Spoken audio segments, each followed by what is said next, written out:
안녕하세요. 저는 30대 후반의 남자입니다. 제가 이곳에 사연을 적게 된 이유는 제가 겪은 일에 대해 하소연을 할 곳이 조금 필요하기 때문입니다. 이렇게 글을 써서 제 이야기를 해보는 것이 처음이라 많이 서툴겠지만 잘 부탁드립니다. 조금 긴 이야기가 될지 모르겠지만 제 이야기를 한번 들어봐 주세요. 저는 제 입으로 이런 말을 하기엔 조금 그렇지만 잘생겼습니다. 쌍꺼풀이 진하고 키가 큰 편이거든요. 학창시절부터 제 얼굴 한번 보겠다고 교문의 다른 학교 여학생들이 줄을 섰던 적도 있었어요. 조금 과장을 하면 트럭으로 몇 트럭은 될 정도로 말이에요. 발렌타인데이처럼 마음을 전할 수 있는 기념일 같은 날이 되면 제 양손은 엄청 무거웠어요. 그 정도로 인기가 많았습니다. 나중에 알고 보니 잘생겼다고 자자하게 소문이 났더라고요. 길을 걸어가다가 연예인 해볼 생각 없냐고 캐스팅도 여러 차례 받기도 했어요. 저는 남고 출신이었는데 그런 인기를 다른 학생들이 많이 부러워했고 시기하곤 했습니다. 하지만 정작 당사자인 저는 그런 인기를 즐길 여유는 없었어요. 연예인이 되고 싶었지만 포기해야 했고 예쁜 여학생과 데이트를 하고 싶었지만 그럴 수가 없었습니다. 왜냐하면 우리 집이 정말 많이 가난했거든요. 저와 여동생이 자라기 시작하면서 점점 우리 집의 가세가 기울어졌습니다. 처음엔 저도 아파트에 살았던 것 같은데 빌라로 이사를 가고 주택으로 이사를 가고 그러다 중심가에서 점차 벗어나기 시작했고 사는 곳의 질이 점점 낮아지기 시작했죠. 그럴 수밖에 없었던 이유는 제 여동생 때문이었습니다. 저에겐 6살 어린 여동생이 있어요. 여동생은 4살이란 어린 나이에 갑자기 심장을 움켜쥐고 쓰러지게 되었고 이후 평생 침대에 누워서 지내게 되었죠. 알고 보니 여동생은 심장 관련 희귀질환에 걸려버리게 되었더군요. 여동생은 선천적으로 심장이 남들보다 조금 다르게 태어났습니다. 그래도 일상생활에 지장이 없는 정도였었는데 갑자기 심장이 급격히 안 좋아지게 되었고 쓰러지게 된 거였어요. 아무도 원인을 몰랐어요. 여동생이 갑자기 왜 그렇게 아프기 시작했는지에 대해서 말이에요. 어머니는 본인이 뭘 잘못 먹여서 애가 그렇게 된 거라고 자책하셨고 아버지도 세상이 무너진 표정을 지으셨어요. 당시 제가 10살 정도 되었을 때라 생생히 기억이 나요. 추상이라도 난 것 마냥 부모님께서 울었거든요. 그때 저희 집은 막 부자처럼 사치를 하며 살 수 있을 정도는 아니었지만 적당히 넉넉한 정도였어요. 하지만 여동생의 심장이 문제가 생기게 되면서 땅도 팔고 건물도 팔고 집도 팔며 병원비를 충당했습니다. 여동생은 한번 아프기 시작하면서 상태가 엄청 나빠졌는데 그럴 때마다 생사를 오가곤 했습니다. 언제 심각해질지 몰랐고 발작이 시도 때도 없이 일어나곤 했죠. 저희 어머니는 거의 미쳐가셨던 것 같아요. 그때부터 부모님은 여동생에게 매달리기 시작했어요. 일단 애를 어떻게든 살려야 하니까요. 1년에 긴급 수술하는 것은 기본이었고 그게 대수술인 경우도 비일비재했습니다. 어머니는 여동생 병간호를 위해 일을 그만두고 여동생 옆에 24시간을 붙어 지내야 했고 저희 아버지는 생활비와 병원비 그리고 수술비를 대기 위해 회사 일이 끝나고 난 뒤 대리운전도 하셨죠. 어렸던 저는 항상 누군가에게 맡겨졌거나 외로움을 탔던 기억이 있어요. 그래서 여동생을 원망하기도 했었어요. 그런데 그 생각도 하지 않게 되었습니다. 오랜만에 퇴원해서 집으로 돌아온 여동생은 제게 귀엽게 웃으며 안겨들었던 볼살이 통통했던 모습은 온데간데 없었고 새하얗게 질린 얼굴로 겨우 미소만 띄울 수 있을 정도로 마르다 못해 야위어서 돌아왔거든요. 그러면서 제게 오랜만이라고 깨르르 웃었는데 어렸지만 그때 죽음에 대한 공포를 알게 되었던 것 같아요. 제가 점점 자라면서도 여동생의 건강은 별로 달라지지 않았어요. 조금 괜찮아서 나아지고 있구나 싶다가도 순식간에 악화되기를 반복했죠. 저희 집은 점점 가난해졌어요. 빚이 생기기 시작했고 점차 생활고가 찾아오게 되었죠. 그럴 수밖에 없었어요. 1년에 여동생이 수술만 몇 번을 하는데 그걸 아버지 외벌이로 감당하기 힘들었을 테니까요. 그래서 저도 생계에 뛰어들어야 했습니다. 고등학교에 입학하게 되면서 아르바이트를 시작했어요. 그런 제게 학창시절을 즐길 여유 따위는 존재할 수 없었습니다. 친구와 놀러갈 바엔 전단지를 하나라도 더 붙이곤 했어요. 그럼에도 불구하고 저는 여동생과 부모님을 원망하지 않았어요. 또래보다 훨씬 작은 몸으로도 어른들도 겁내는 수술을 잘하고 오겠다고 씩씩하게 대답하는 여동생을 사랑했고 그런 여동생을 위해 정말 닥치는 대로 일을 하고 고생하시는 부모님의 희생정신이 멋졌거든요. 부모님과 저는 지칠 때마다 서로를 위로했고 희망을 얘기하며 마음을 다지곤 했었어요. 저는 바로 취업을 해서 좀 더 생활에 보태고 싶었지만 그래도 대학만큼은 부모님께서 억지로 보내셨어요. 저는 대학교 1학년 1학기를 마치자마자 일찍 군대를 갔어요. 그리고 복학한 학교에서 지연 씨를 만나게 되었습니다. 지연 씨는 유난히 제 얼굴을 좋아했습니다. 첫 만남에서도 제 얼굴이 이상형이니까 번호를 달라며 대뜸 손부터 내밀었죠. 지연 씨는 저보다 2살 연상이었어요. 그리고 우리 학교의 엄청난 유명 인사더라고요. 지연 씨는 제가 다니는 학교의 의대에 우수한 성적으로 입학한 의대생이었고 대대로 의사인 집안의 막내딸이었어요. 졸업을 하면 아버지와 어머니가 운영하는 병원을 물려받는 그런 다른 세상의 사람이었죠. 저는 그런 지연 씨의 대시가 부담스러웠고 계속 피해 다녔습니다. 하지만 그럴 때마다 쥐를 잡듯 저를 찾는 지연 씨가 웃겼고 또 그렇게 어떻게든 절 찾아내는 것도 신기했어요. 그렇게 저도 지연 씨에게 점점 호감을 가지기 시작했고 연애를 하게 되었죠. 지연 씨는 제가 가진 것이 없다고 해도 싫어하지 않았어요. 저는 지연 씨와 교제를 하기 전 제 사정을 모두 말했죠. 아픈 여동생이 있고 여유도 없다고, 돈을 벌어야 해서 나랑 만남을 이어가도 우선순위는 가족일 거라고, 지연 씨는 뭐든 상관이 없다고 이야기를 하더라고요. 그렇게 꽤 오랜 시간을 만났습니다. 저는 그 사이 시간이 지날수록 해가 바뀔수록 제 부모님도 나이를 먹으실 거란 사실을 깨달았어요. 지금이야 아버지가 정정하게 돈을 벌고 저도 아르바이트를 해서 상당한 돈을 보태고 있으니 상관없지만 아버지가 회사 일을 하지 못하게 되는 경우가 오면 제가 올고지 감당해야 된다는 사실을 깨달았죠. 사람 일이 어떻게 될지도 모르는데 계속 이렇게 현상 유지만 할 수 없다는 생각이 들더라고요. 저희 부모님은 심지어 여동생한테 집중하느라 노후 준비도 안 되어 있었고요. 그래서 당장 조금 형편이 모자랄지라도 미친 듯이 공부를 해야 되겠다고 생각했어요. 제가 그래도 머리가 그리 나쁜 편은 아니었거든요. 결국 노력 끝에 알아주는 공기업에 취직했습니다. 저는 취업 이후에도 야근에 특근에 벌 수 있을 만큼 최대한 벌었어요. 확실히 제가 좋은 곳에 취업을 하니까 저희 집도 숨통이 약간 트이더군요. 하지만 숨통이 조금 트일 뿐 여유로워지진 않았어요. 그러던 와중 지연 씨도 졸업하고 부모님의 병원에서 일을 하기 시작했습니다. 지연 씨는 좋은 여자였습니다. 제가 가난해도 이해해 주었고 저를 끝까지 응원해 주었거든요. 가끔 제가 가족에게 집중해서 종종 서운해하긴 했지만 그래도 절 많이 사랑해 주었어요. 제가 많이 부족해서 좋은 것 하나 사주지 못했어요. 저보다 가진 것이 많았던 지연 씨가 제게 사주기만 했었죠. 항상 받기만 해서 너무 미안했습니다. 어딜 가도 대접받으면서 공주처럼 살 텐데 가진 거 없는 저를 만나 고생만 하는 것 같아서요. 그러던 어느 날이었죠. 지연 씨가 제게 프러포즈를 하더군요. 결혼하고 싶다고 말이에요. 당연히 저도 좋은 여자인 지연 씨를 사랑했기 때문에 결혼이 하고 싶었습니다. 하지만 저도 염치가 있죠. 한쪽이 기운 것도 아니고 폭삭 내려앉은 수준의 결혼은 지연 씨가 불행하기만 할 것 같았어요. 엉엉 울면서 미안하다고 거절했어요. 하지만 지연 씨는 끝까지 제가 들고 있는 짐을 같이 들어주겠다고 하더라고요. 함께 짐을 나누자고 하면서요. 그 말에 염치 없이 그러자고 고개를 끄덕였습니다. 제 예상과 달리 지연 씨네 부모님은 절 거세게 반대하지 않았어요. 지금 생각해보니 지연 씨가 귀하게 얻은 늦둥이의 막내딸이라서 그런지 지연 씨 고집을 못 이겼던 것 같아요. 대신 제게 내민 조건은 하나였습니다. 처가살이를 할 것.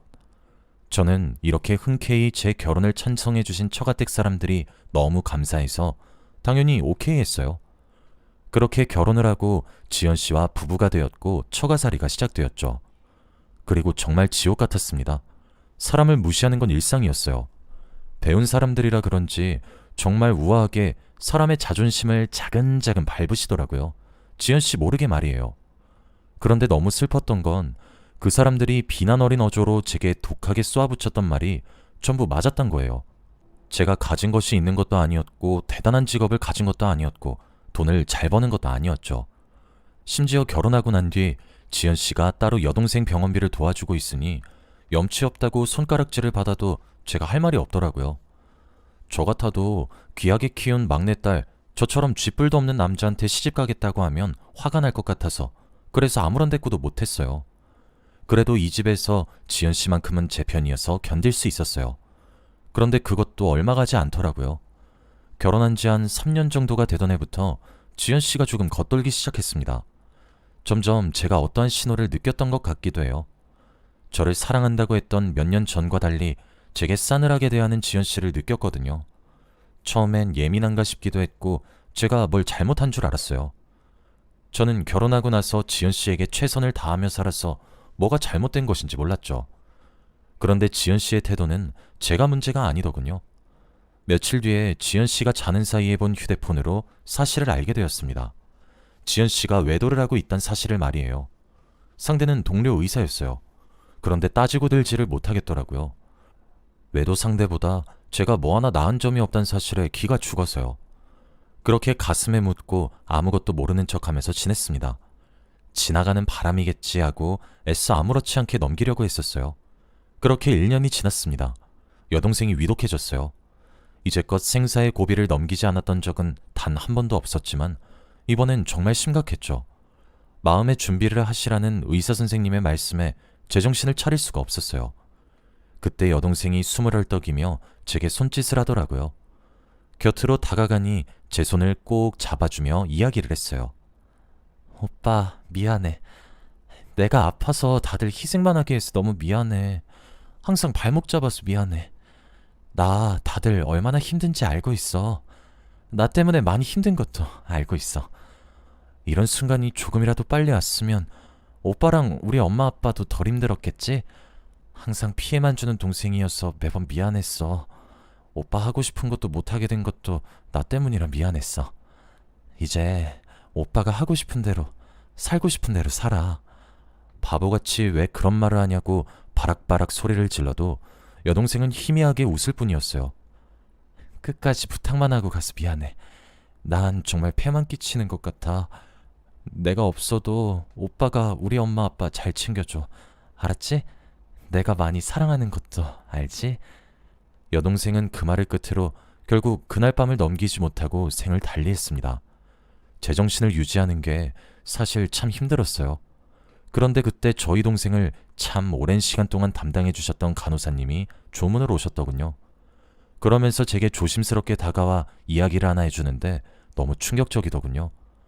저는 사실 여동생이 그런 생각하고 있다는 사실에 많이 놀랬었어요. 물론 저도 어렸던 나이에는 여동생이 부담이라고 생각한 적이 있었지만 커가면서 당연하다고 생각했지 단 한 번도 여동생 때문에 포기한다거나 이런 생각은 한 적이 없는데 어째서 저런 말을 하나 의아하기도 했죠. 간호사의 말에 의하면 지연 씨가 여동생이 생을 달리하기 일주일 전에 찾아왔다고 합니다. 찾아와서 이렇게 말했대요. 아가씨 언제 죽어요? 아가씨는 염치도 없어요? 당신네 오빠 나한테 설설 기잖아. 너 병원비 때문에. 무슨 양반집에 팔려온 기생도 아니고. 아가씨 밑에 들어가는 병원비가 1년에 몇 천만 원은 우스워. 알고는 있어? 밑 빠진 독에 물을 부어도 이보다 보람찰 것 같은데 말이야. 너 때문에 내가 바람을 펴도 그걸 알면서 이혼하자 말 못하는 꼴을 네가 보면 얼마나 죄책감을 느낄까? 아주 남매가 쌍으로 남의 집안 등골을 빨아먹고 있는데 진짜 너희 가족은 무슨 기생충이니? 적당히가 없어? 그 말에 여동생은 지금 무슨 소리냐고 화를 발칵 냈다고 합니다. 하지만 소용이 없었대요. 사실 나 지금 만나고 있는 사람 나랑 비슷한 환경에서 자란 남자야. 그 사람 아이 가졌고 그래서 나는 네 오빠한테 이혼하자고 이야기할 생각이야. 아마 네 병원비 몫으로 얼마 챙겨준다 그럼 좋다고 이혼 안 하겠니? 너희 가족 돈 없잖아. 라고 말을 하며 지연 씨는 깔깔 웃으면서 누워만 있는 여동생을 조롱했다더군요. 심장이 아파서 그런지 여동생에게는 스트레스가 정말 치명적입니다. 지연 씨의 방문 이후로 여동생의 몸 상태는 갈수록 쇠약해져 갔고 결국 생을 달리하게 된 것이었어요. 어쩐지 죽는 순간까지 미안함으로 가득 찬 여동생의 얼굴이 이상하다 했더니 지연 씨가 입방정을 떨었더군요. 분노를 걷잡을 수가 없었어요. 저는 지연 씨의 외도를 참았던 것은 지연 씨의 재산 때문이 아니라 지연 씨가 다시 제게 돌아오겠지 싶었고 여전히 정말 사랑하고 있기 때문에 기다렸던 거였어요. 지연 씨 스스로가 그만두는 것을요. 그런데 뒤에서는 제 여동생에게 몹쓸 말을 하는 걸로도 모자라 남의 남자아이를 임신까지 해왔다는 말에 화가 미친 듯이 나더군요. 그제서야 장례식장을 둘러보니 제 여동생이 죽었다는 사실을 다 알면서 처가댁 식구 한 사람도 오지 않았더군요. 하지만 그 와중에 지연 씨는 절은 하지 않았지만 부조금을 넣고 갔더군요. 저 모르게요. 눈을 감는 순간까지 죄책감 따위와 같은 감정을 겪게 해서 여동생에게 너무너무 미안했어요. 그리고 하고 싶은 대로, 살고 싶은 대로 살아달라는 여동생의 유언을 들어주고 싶었죠. 처음엔 복수를 하려고 했습니다. 하지만 몇 날 밤을 고민한 끝에 저는 결정을 바꿨습니다. 그냥 지연 씨에게 이혼을 요구하기로 했어요. 복수를 하기엔 제가 너무 많은 일을 겪어 많이 지친 상태였어요. 정말 모든 것을 포기하고 싶을 정도로 심신이 많이 지쳐 있어 누군가와 싸울 수 없겠더군요. 그냥 그저 그곳을 탈출해 여동생이 부탁했던 것처럼 부모님을 모시고 지내고 싶었어요. 저는 지연 씨에게 모든 것을 알고 있고 당신의 뱃속에 자라고 있는 아이까지 누구의 아이인지 안다고 그냥 소송까지 가지 말고 이혼하자고 했습니다. 모든 걸 다 포기한 심정이어서 그런지 담담하게 이야기를 할 수 있게 되더군요. 그리고 고맙다고도 했어요. 여동생에게 못된 말을 한 것도 맞는 말이지만 여동생의 생명줄을 최대한 늘려준 것이 지연 씨였으니까요. 그런 저를 보며 지연 씨가 미안하다고 조용히 이야기를 하더군요. 홧김에 정말 홧김으로 여동생에게 그런 말을 하고 돌아왔는데 자신 때문에 그렇게 된 것 같아 마음이 너무 무겁고 죄책감 때문에 힘들다면서 제게 조용히 사과를 건넸어요. 끄끄거리며 우는 지연 씨를 보니 태교에 안 좋겠다 싶기도 했어요. 지연 씨와 결혼하고 나서 우리 집안의 경제적 지원을 많이 받은 것은 사실이었으니 이왕 헤어지는 거 잘 살라고 말해주고 싶었습니다. 그냥 훌훌 털어버리고 싶었거든요. 지연 씨는 이혼해줘서 고맙다고 했고 우린 조용히 협의이혼을 했습니다. 몇 년이나 살을 부대끼며 살았는데 이혼하는 데는 몇 달도 채 걸리지 않더군요. 지연 씨는 제게 15억의 위자료를 주었어요. 받지 않겠다고 했지만 그간 절 상처 주고 제 가족에게 상처 주고 끝끝내 여동생에게 상처 준 것이 미안하다고 속죄의 값으로는 부족하겠지만 받아달라고 하기에 받았습니다.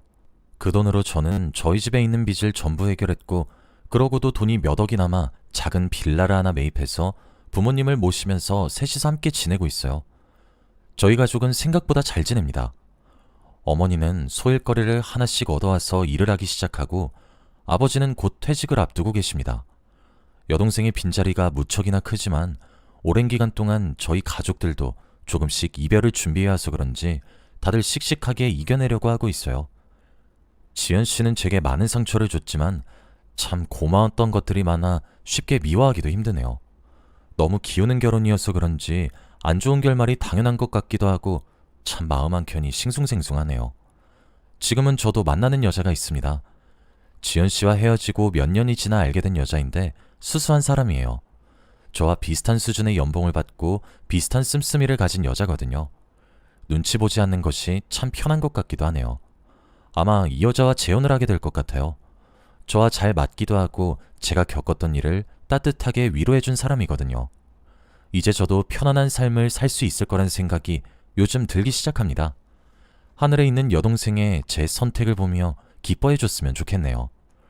여기까지가 제 이야기였습니다. 긴 이야기 들어주셔서 감사합니다.